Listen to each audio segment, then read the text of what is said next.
Mark, we're up and running. Thank you very much for your time and joining the podcast. Really appreciate you coming on.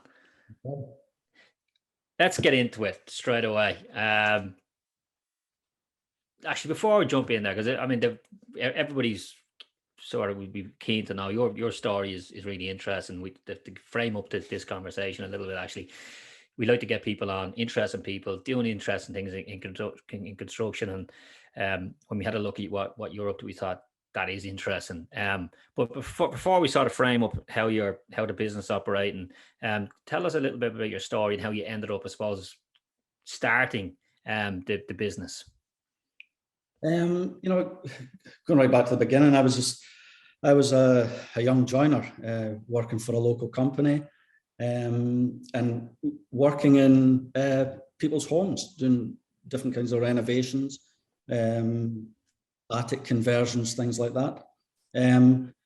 From there, my journeyman I worked with, he ended up retiring, and I was turning self-employed, and ended up working on various building sites, self-employed. Having been working in people's homes and then right onto building sites, after a couple of years, I knew it wasn't for me. Being on a building site just wasn't my thing. I missed the interaction with the customer, and the not being in one place for too long. And an opportunity came up to become an installer with MFI, installing their kitchens.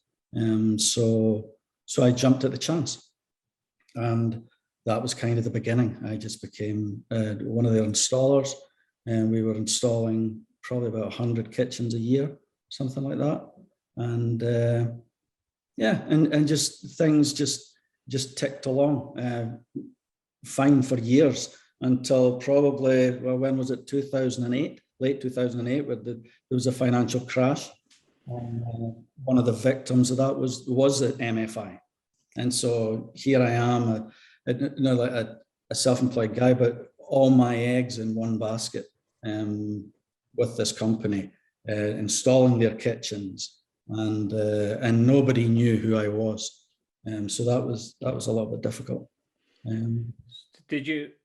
Was it at that point you said it was a decision to sort of say you didn't want to be sort of falling into that sort of someone else's hand, your livelihood was in someone else's sort of control, I suppose. Was that one of the reasons, one of the drivers to set up your own business? It's very difficult. It's a difficult one when you get involved in all that, because someone's handing you this work on a plate. And as I say, I wasn't any kind of big businessman, didn't know anything about marketing or anything like that. Like most sort of sole traders, you're just plodding along. But yeah, when that happened, that really stung, and I lost a lot of money with it. So that didn't help. But you know what, I sat down for a while after that and just thought through, what do I want to do? And so I started getting involved and trying to promote myself. I appreciated what had happened and why it happened, why I was in this situation. And so I started thinking, right, okay, but it's good to have that kind of base. And so I ended up with the company Wix, and I got a contract with them. I thought, right, okay, we've got Wix there, but I really do need to start promoting myself as who I am, make sure people knew who I was. And that ticked along, slowly progressing. But there was obviously something that sat, the underlying out, I didn't really realize. But from that time, my wife and I started having these conversations about, just why don't we do something different? Is this it? Is this what we're going to do? We had 4 young kids, and we're like, so where's the future lie? And we just go round and round in this conversation and talking about emigrating somewhere and doing something different. I often found that people in Dundee, like a lot of cities, and a lot of working class cities, people are there, they stay there. These cities are great communities, but people don't tend to leave. And that wasn't what I wanted. I wanted to try something different. And so the conversation led to emigrating and going somewhere different. I've actually got a very similar story myself. It's so I'm a carpenter joiner by trade as well. 2008 came and there was no work in Dublin. Like it literally got pulled. I actually got out a little bit earlier. Had done a year out type of situation when I finished my apprenticeship, and had some connections in Australia and went, and so I was out of here 2006, 2008 as well. So around a similar time, I would have went to Australia and spent 9 years out there. Why Canada? What was the thinking there? So yeah, we discussed all sorts of places, but the little thing that helped was I was actually born in Toronto, Right. but born in Toronto, but ended up my parents had emigrated in the 60s, like a lot of Scottish people in all over the world, and but they were there. They'd emigrated to Toronto, and they had me, but my dad didn't quite settle.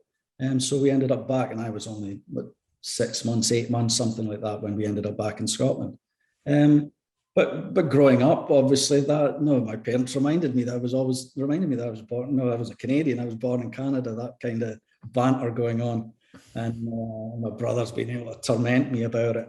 But in the back of my mind, I thought that would be really interesting to try that and see what it was all about. And so when the conversation came up about going, that was one of the sort of easiest places. So most people in that situation are thinking of selling up the business, selling up the share in the business. You decided not to sell up the share in the business, but to continue operating the business. So can you explain a little bit about the business first of all, what it is, who you serve, and then I suppose what everyone will want to know is how the hell do you manage that from still based in Dundee from Vancouver? So yeah, so the company name is Liberty, and we're based on, like you say, the east coast of Scotland in Dundee, and it's probably a kitchen and bathroom supply and installation company, and we'll supply and install kitchens and bathrooms roughly sort of 30-40 mile radius of the city. And yeah, and for that I do all the sort of the marketing side of things and the pricing and the planning and dealing with a website, and all that kind of thing. So you don't, I mean, I suppose again, if I'm thinking back to the situation, you never had the urge to say, I'm going to set up and maybe set something up over there, or you were always comfortable that you could manage that from there? So when it came to we were actually going to move, and there's all this big excitement, oh, this is going to be fantastic. And I started thinking about things like my business. I'm like, okay, so what am I going to do with my business? And well, obviously that was going to be the end of it. I mean, I just need to have the guys. And then when I started thinking about it, I just felt very uncomfortable. I mean, I think I had one employee at that time, but lots of subcontractors and lots of people making money off of what I did.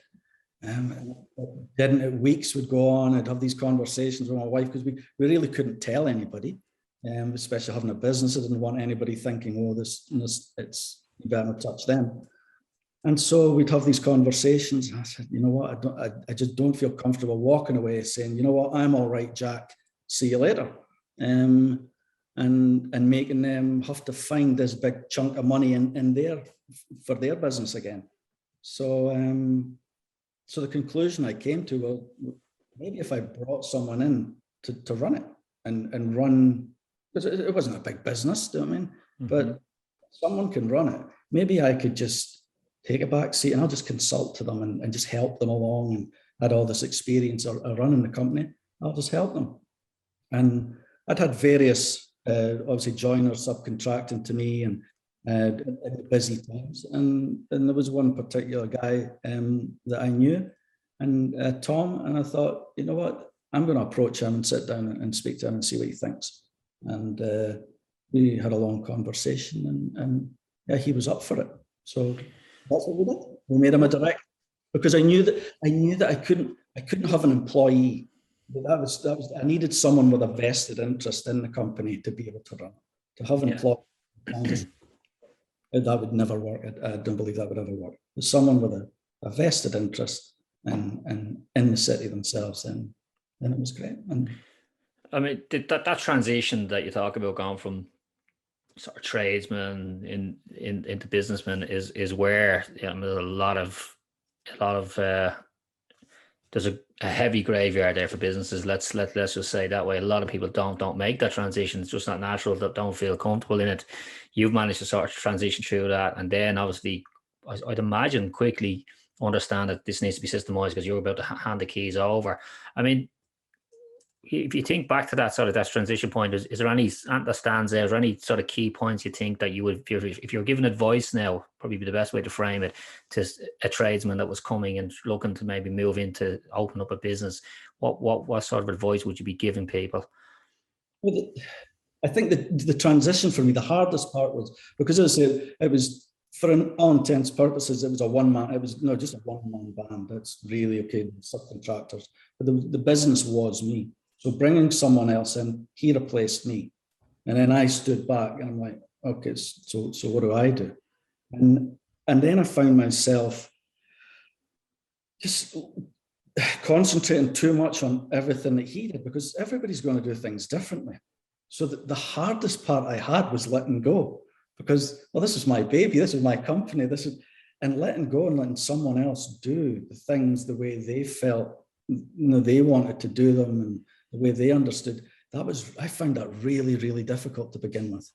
And so probably for the first year was my transition of learning that there was more than one way of doing things. And even still, I can struggle with it. I mean, I'm a bit of a control freak when it comes to my business, but I've just got this vision that this is something that should be done. And so that was kind of my first difficulty. But so being able to let go and trust different ways of doing things, and trust that the other person knows what they're doing.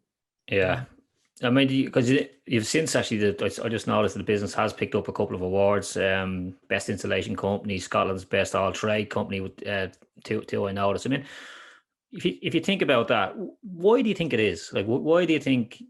Like, what's different? I suppose. What's different do you think about your company? And why are people recognizing you as better in some areas? Because I think that because there's two of us, that helps. So Tom's on the ground dealing with the guys and dealing with the installations as they go face to face with the customers.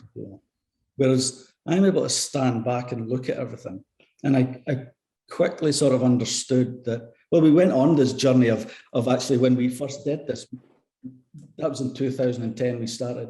And it really wasn't until probably about 2017, Tom and I had this conversation of, like, so where is this going? Because really, all we've really done is just we've bought one another a job. That's all we have. We have a job, and we just get up and we do this, and nothing's changing. And probably making the business wasn't really growing.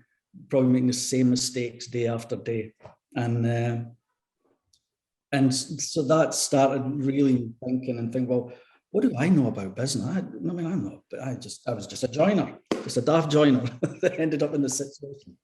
And so I thought, well, I thought I need help. So I reached out to an organization called the Entrepreneur Circle. And I found this guy, Nigel Bottrell, and started listening to what he had to say. And so he became my mentor, if you want. It wasn't a one-on-one mentorship. I mean, it's a big organization, but I would listen to what he said. I would read everything that he had, and everything just really started joining together, making sense to me. And so I thought, well, I'm really interested in this. And that got me involved in marketing and understanding how marketing works. I was actually just going to ask, like, if you were to think back to all the sort of different elements that were being thrown your way, there usually is something that sticks. And I think I'm hearing that marketing was the one for you that you stick. I mean, how did you learn marketing? Was it a study, or was it let's go and test some stuff? And what type of marketing campaigns do you run? It's just from going through, and as I say, it was things joining up, the unsettlement of what's happening with the company, where are we going? It's just, we're going round and round in circles here. And then just thinking about it and reaching out to someone else and being all this information's been thrown at me. And it was just a realization that tons of great joiners out there. No, there's thousands of great kitchen fitters. So what makes someone successful and someone not so successful? It probably isn't to do with installation or joinery. It's probably nothing to do with that. It's everything else. And here we were in a situation where, well, I was off the tools and I'm sitting in front of a computer and I've got all this guy telling me all the things about marketing and about Facebook campaigns and about standing out. Standing out was the one that just really struck home for me, and trying to be different to everybody else, trying to be that 20%, not the 80%. Everybody's all doing the same things and shouting the same message. And I just decided, well, okay, let's try something different. And what were some of the things, if you think back to that, when you were sort of framing that up for yourself, what were some of the things that you would have implemented to sort of make you be that 20% that would stand out? Well, so I realized we had to find what our circle of one was. What was it that was going to make us stand out? So we had to try and create that. And you're mentioning awards there, but awards was one of those paths that you could use to stand out and be different from everybody else. I felt at the time that one of the ones was the first of all, it just the stars all seemed to align, and I ended up we're members of the British Institute of Kitchen, Bedroom and Bathroom Installation. So they have big awards every year for Installation Company of the Year. And it just so happened, that the magazine came out and I saw the guy who'd just won it. And I was like, oh, wow, imagine winning that. What could that do for your company? And I thought, well, that's not going to happen to us. So let's just put that to bed. But I thought, well, maybe there's something else. And I started looking at awards. And I looked at Scotland and I saw the Scottish Home Improvement Awards. Okay, I thought, I don't even just need to, from a marketing point of view, I don't need to win it. I just need to be in it, because then I could use that we were shortlisted. Being a finalist it was good marketing, and so that's what we did. I concentrated on that, and it was customer voting. It was my story of what we were doing, how we were running the business. And we went there and won the thing. It was the last thing I expected, really, but we did. And so that's like, but maybe we are doing okay. Maybe we're doing something different here. And it wasn't long after that the BIKBBI Awards came up again for nomination for the months ahead. And I thought, you know what, I'm just going to throw my hat in there. And but won one award, and again, if I could get in it, then great. Because again, realizing that up and down the country, there's all of these thousands of fantastic installers doing great work. How on earth is anybody going to separate them? It's not. I didn't believe it was going to be about installation. I believed everything else, and how you were running the company, how you were engaging with your customers, and how you were standing out from everybody else. And I was starting through, as I say, mentorship. I was starting to get an understanding of how to stand out a bit more. And so we went in for that, and we won that as well in the same year. And so suddenly I had this thing that helped me stand out, and all that. I think the more you put in, the more you'll get out, the effort. I could have easily have stood back and thought, well, you know what, we're never going to win that, and never enter it. But it's the old, you'll never win the lottery unless you buy a ticket. It's interesting. I mean, I was on your website earlier, having a look around, and it's obviously looking at the video content and stuff, and it's there's a lot of companies hide behind a generic message, that we are a such and such company, we service this area. And it's like they just handed one of the most important elements of the business, which is the story behind the business, over to some website designer who's just put this generic text together. And it's like, geez, you're missing a massive opportunity here where people are just going to come onto that site and bounce straight off it.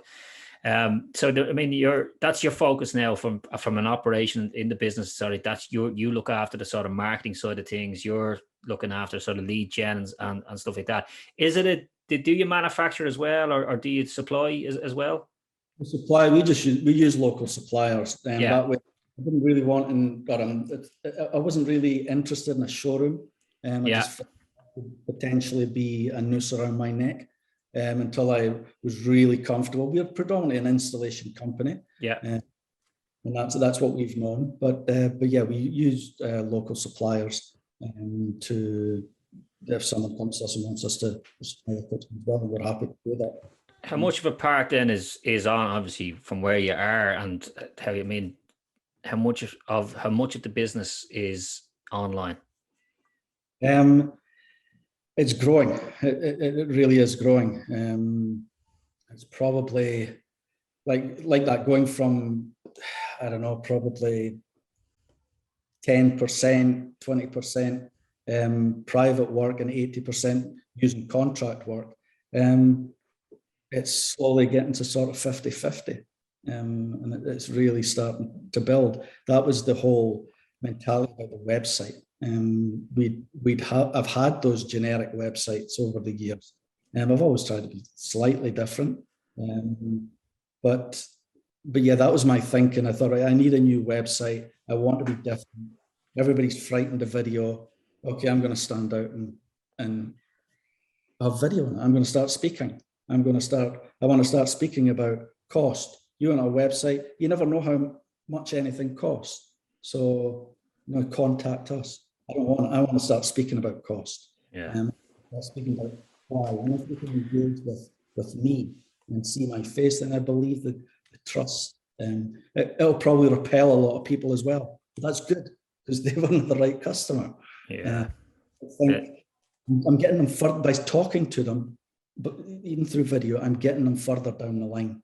It's that. I mean, it's that trust thing as well. I mean, it's what you're touching on there is key. It's one of the, to be honest, to be straight up, one of the reasons that I decided to put a lot of time of my own time into this podcast as well. That if companies do decide that they want to come and work with us, most of them actually come to us, have been listening through the podcast, and they nearly have that trust built up to you before they even come and talk to you about any type of business. I think it's key. I think it's absolutely key, and I think that's going to be the challenge is as well. Like when the industry starts pushing towards online, and I've actually just an interesting story about online. While we were in lockdown, we were expecting a baby, and we needed to completely change one of the bedrooms, so all new wardrobes and stuff. I rang a couple of companies. I said, listen, with the lockdowns, we actually can't come and fit the wardrobe. I said, listen, carpenter by trade, that's no problem. I'll dust off the tools. I'm sure I can throw them in myself. No problems there. So how do I get the dimensions to you? And they were like, scribble them down on a piece of paper, send them in, and we work it out. And now I'm the customer, and I'm thinking now, I obsess about customer journey. I obsess about all of that stuff for my own business. And I was like, well, hang on a second here. This is not a nice experience. I'm sketching stuff down myself. I am sending in my own drawings to this, and I'm hoping that what if something's not quite right, or what about the inserts? What about? And I ended up in a situation whereby I said, I didn't want to be, but I said, let's just see what IKEA can do for me. And IKEA produced one of the most impressive bedroom customer experiences that I've seen in a long time. Now, we were just in lockdown, so they obviously had to adapt to this pretty quickly. Onto the website, Microsoft Teams meeting, so straight in onto Teams. What would you like? What have you got some rough dimensions for us? I said, I do. I have the wall. I was L-shaped. I have that wall. And they said, okay, what would you like? Drag and drop. There you go. While I'm talking to them, and they're building in what shoe racks and inserts and 2 rails and double rails and whatever I wanted in there, it's building the price up for me. There's your price. When would you like it delivered? We can have it there Thursday. And I thought to myself, bloody tell you what, the local guys are going to struggle with this. And we all know IKEA's quality is not going to be of the same quality. But as a customer experience to what they produced for me that day, I end up just saying, you know what, just go with it. It was just easier than what I was dealing with the local guys. And that's what I think a lot of guys miss. And you saying that, as the guy saying, I'll send your sizes over. I remember it years ago working with a plumber, and yeah, we were in the middle of working, but his phone would ring and the customer would speak, and he'd be like, yeah, right, okay, well, I'm busy just now. could you call us back later? Call us back tonight. And he'd hang up. I'm like, what? Why on earth? You would really let that customer walk. You need to keep control of that and say, I'll call you with the phone number. So as the ball's in your court. The minute you let that go, that's it, gone. You have no guarantee them coming back. So yeah, we're very customer focused, and I try to understand and think things the way customers think. You've got to put yourself in their shoes. Any ambition then to sort of roll the Dundee model into Vancouver and sort of spread it out, go international, so to speak? Not really. So you've got a showroom over here. Do you do the same over here? No, I wouldn't have the time. I wouldn't have the time to focus on something else. When I started doing it over here it's different. It's a different model. People are different. They have different ideas about what they're looking for. I specifically joined the NKBA over here, and the Kitchen and Bathroom Association over here, so as I could glean information and find out more about the market over here, but more so as I could maybe again introduce ideas into my own company and into Scotland. So maybe I could show a customer something different and stand out a little, because again, whoever's designing, it's all going to be kind of generic. I thought if I could maybe find different things and introduce that to customers, that may just give us the edge somewhere along the line.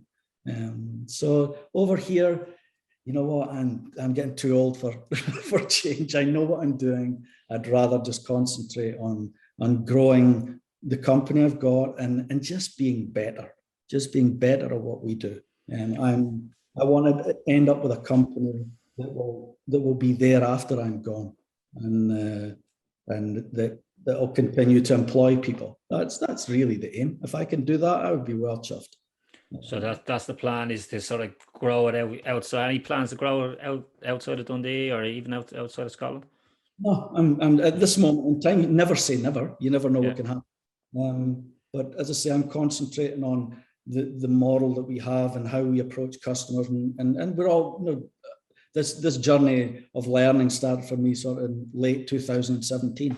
And I've had a pandemic and lockdowns in between and restricting things and also a whole lot of false work. That's what we're in the middle of at the minute. You've suddenly got this big surge, and it's great to sit back and think, oh, look at the company we are, look at all the work we're getting. It's not real. And so I'm actually looking forward to it all settling down, and then I know what I'm competing against and who I'm competing against. Right now, everybody's drowning in work and everybody feels like they're a hotshot company.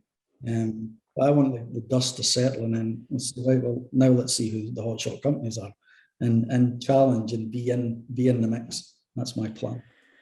Excellent. Mark, most people go on holidays and they get a feeling of what it would be like to try and operate a business outside of the country, and it's a bloody nightmare. So I mean, the fact that you're doing that from over there is credit to you. If people listening want to find out more about the company or more about yourself, where can they go? They can look me up on LinkedIn, or they can visit our website, libertyfittingservice.co.uk. Brilliant, Mark. I know you've got up especially early for us this morning, so really appreciate you coming on. No problem at all. Thanks, Mark. Thank you.